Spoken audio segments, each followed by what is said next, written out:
पुण्यातील एका गार्डन शेजारचा डोसा माझा फेवरेट पदार्थ. कारण जेव्हा तो डोसेवाला त्या डोस्यावरती असं भरपूर बटर पसरवायचा तेव्हा असं मस्त वास यायचा आणि असं वाटायचं की आपण काय हेल्दी आयटम खातोय.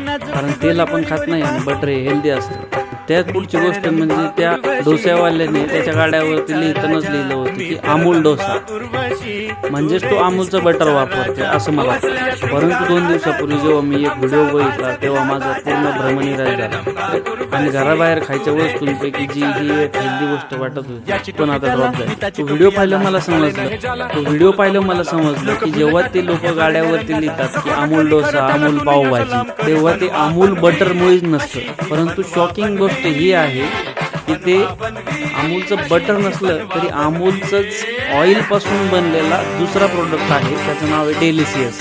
जो ऑइल बेस पदार्थ, म्हणजे अमूल किती हुशार आहे पहा. अमूलचे स्वतःचे 2 प्रोडक्ट आहेत मार्केटमध्ये. एक आहे पहिला बटर जो की हेल्दी आहे, जो 600 रुपये किलोचा पदार्थ आहे आणि त्याच अमूलने बटर सारखंच लागणार आणि बटर सारखंच दिसणार. आता तुम्ही सगळे लोक अमूल पावभाजी, अमूल डोसा म्हणजे अमूलचा मस्तपैकी बटर लागलेला आहे हा विचार करूनच खाता.